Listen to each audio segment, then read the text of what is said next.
My mom has cooked for us, her family, all her life, until one day, Alzheimer's disease took away all her recipes, but not in my heart. Sharing her simple yet delicious recipes to all.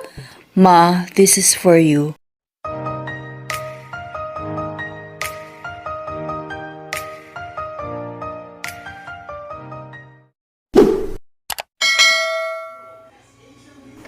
Hello, hello mga kamomski.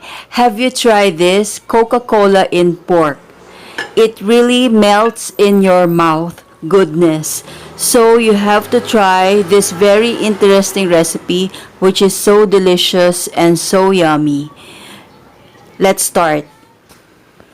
Let's prepare the marinade. I have here with me 3 tablespoons of lemon or calamansi juice is better if you have calamansi. Then, let's add 3 tablespoons of soy sauce. Any kind of soy sauce will do, but I use the ordinary Dato Puti brand. Then, we add 5 cloves of garlic that I chopped a while ago. You can also finely mince this if you like, or grate it also. You can do that with the garlic. Then, I add 1/4 cup of ketchup. For this recipe, I used banana ketchup, but you can use any kind of ketchup that you like. Okay. And then we add another ingredient, 2 tablespoons of oyster sauce. Okay, that's our last ingredient for our marinade. Then we have to mix and combine them together. It is better if you use a fork or a wire whisk in mixing this marinade sauce for our pork. Okay, and then this is our pork. I use the pork belly cut, or in Tagalog, it is the Liempo cut. And then I slice this into a ½ inch of thick strips. Okay, and this is our marinade that we have done a while ago. And we're going to pour this into our pork. There. We're just going to mix this all together very well. Okay. So we'll mix this and look at the color. The color is really very nice and appetizing. Okay, let's just mix this all together.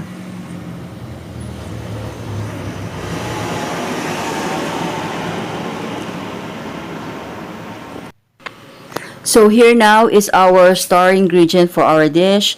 This is our Coke or Coca Cola, everybody's favorite soda drink.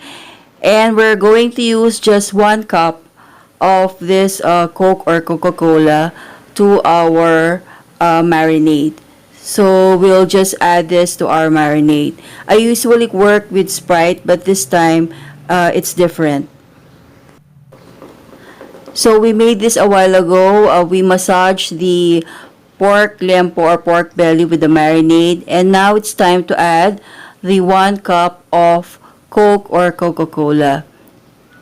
Okay, so the purpose of this Coke is the acid in the Coke will break down the fibers of the pork belly, making it more tenderized when we cook it later. And also, the sweet taste in the Coke will add a distinct flavor in our dish later on. And so, we have to mix this all together. Yan. And then, we're going to marinate this for at least 4 hours or overnight if you like. Before we cook it later on. So we need 4 hours of, at least 4 hours of marinating. So I'm going to cover this and wait for this to marinate.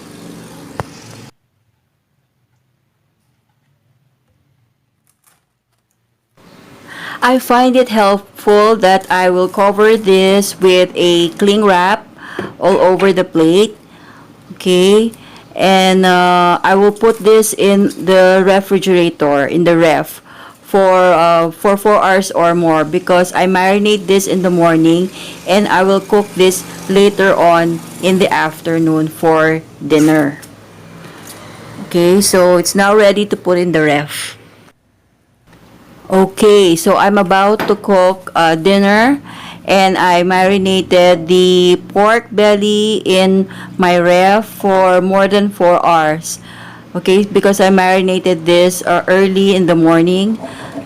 Okay, so I'm now going to put this on a pot, and we're going to heat this up.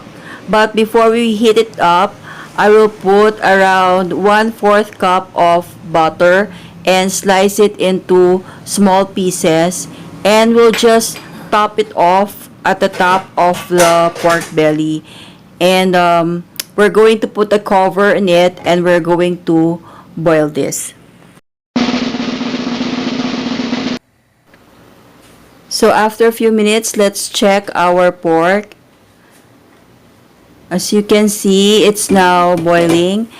After it has boiled, you have to lower the fire right now to simmer it. Okay, and after a few minutes, you have to mix this once in a while to prevent it from sticking from below. And whenever you check this, make sure that it is not too dry yet. So the temperature or the fire should be low or simmering. After a few minutes, you have to put black pepper.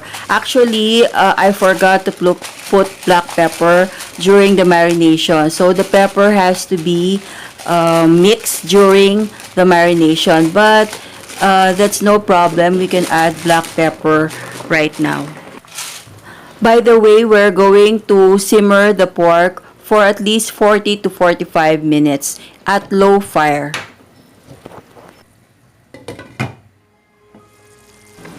Every time I open the cover of the pan, the smell is really so good and so delicious.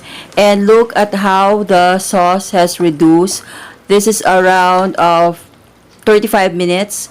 Okay, so we will reduce this down until it becomes very sticky and very gooey. But it's up to you if you like to have more sauce or you like it dry or have sauce. But for me, I like it just a little hint of sauce. So after 40 minutes, this is how it looks like, and look how the pork is so tender and so sticky. The sauce is just right for me, and we're now ready to plate this up. So I'm happy this is the outcome of our dish. This is Coca Cola in pork. And by the looks of it, this will really be going to be so delicious and so yummy. So to garnish this, we'll just put some green onions to spice up our dish. And that's our recipe for today, our Coca Cola in pork or pork with Coke. I hope you love this episode, and I hope you try this at home.